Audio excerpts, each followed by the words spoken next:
muy buenas tardes a todos, bienvenidos a un nuevo video que te trae la Iglesia Cruzada Casa de Bendición. La historia de la cual les quiero hablar el día de hoy se encuentra en el capítulo 30 del primer libro de Samuel, versículo de 1 al 4, y dice lo siguiente. Dice la palabra: después de 3 días, David y sus hombres llegaron a Siclag y se encontraron con que los amalecitas habían invadido la región de Negev, y que después de atacar y quemar la ciudad de Siclag, habían tomado cautivo a todo el pueblo, mujeres, jóvenes, ancianos, por igual, pero no habían matado a nadie. Cuando David y sus hombres llegaron a Siclag, encontraron la ciudad en llamas, pues los amalecitas habían tomado cautivos a sus esposas, hijos e hijas. David y los demás hombres de su ejército lloraron y gritaron hasta que se quedaron sin fuerza. Dice que lloraron y gritaron hasta que se quedaron absolutamente sin fuerzas. Y analizando de pronto de una manera más detallada, entrando al contexto de esta historia, podríamos, no quisiera imaginarme el panorama o la desilusión tan grande, ¿sí? Ese silencio desolador que pudieron experimentar David y aquellos hombres al llegar a este lugar y encontrar todo en llamas.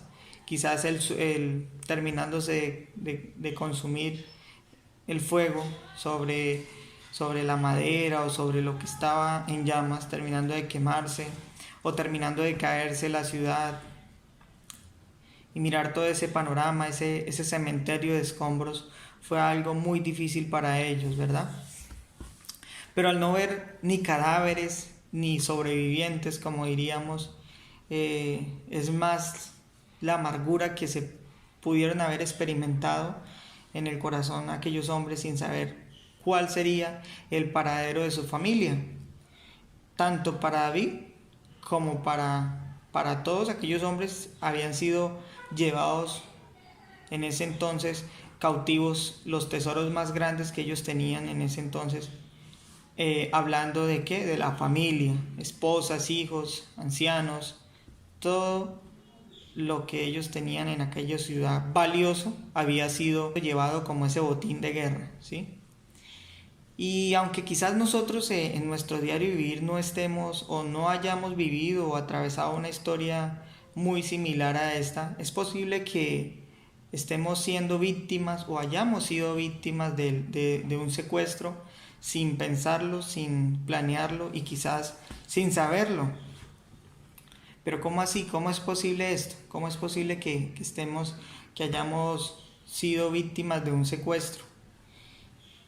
Cuando menos nosotros lo imaginamos, Satanás, como ese terrorista, como ese bandido y sus secuaces, en este caso los demonios de las tinieblas, nos atacan, lo primero que intenta secuestrarnos o lo primero que intenta arrebatarnos es nuestra comunión con Dios, ¿sí?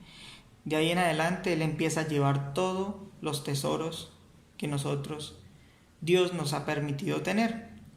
Cuando nosotros dejamos esa comunión con Dios, inicialmente Satanás toma el control y empieza a llevar esas cosas buenas que tenemos, ¿sí?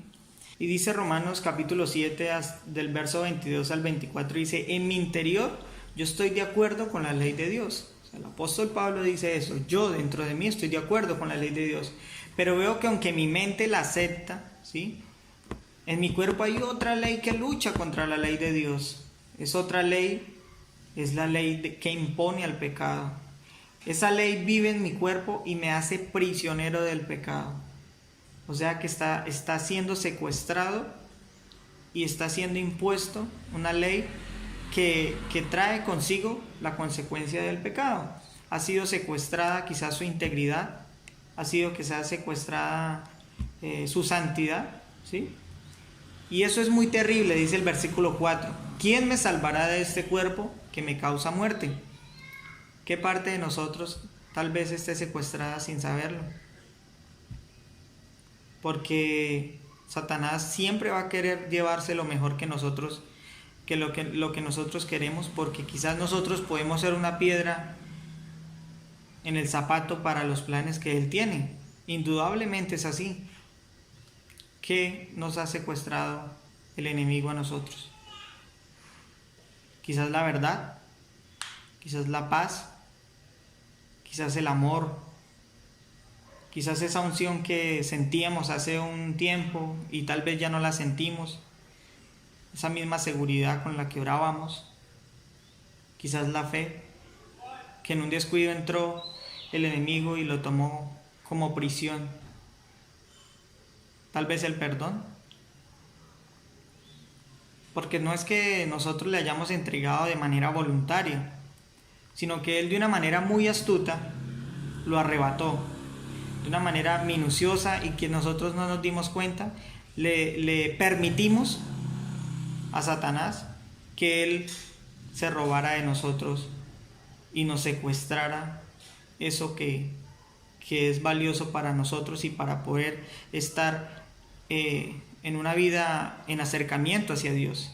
Y continuando la historia de David, en el versículo 8 del primer libro de Samuel, capítulo 30, dice que David decide consultar a Dios, ¿sí? A pesar de que se encontraba, ver ese secuestro masivo que tuvo su familia, sus esposas, las esposas de aquellos hombres, sus hijos, todas aquellas personas que habían sido llevadas en cautiverio, él decide es consultar a Dios, ¿sí? Cuando nosotros somos víctimas de un secuestro, cuando el enemigo nos arrebata algo, lo primero que debemos hacer es consultar a Dios. La mejor decisión que podemos tomar es consultar a Dios. Que se ha robado nuestra comunión, consultemos a Dios. Que se ha robado nuestra paz, nuestra manera de decir las cosas, quizás no podemos perdonar.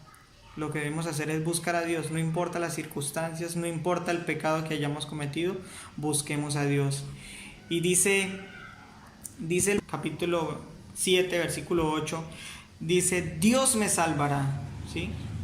Dice que, o sea, la esperanza de Pablo estaba puesta también en Dios, él dice, yo estoy seguro de, a pesar de que me encuentro dominado, por decirlo así, por una ley que no es la de Dios, que es la ley que impone el pecado, yo estoy confiado y le doy gracias a Dios por medio de Jesucristo, que Él me salvará. Y David, los soldados, después de consultar a Dios, Dios le dice que sí, que lo siga. Él le dice, voy a consultar a Dios y le pregunto, ¿qué debo hacer? ¿Lo sigo o no lo sigo?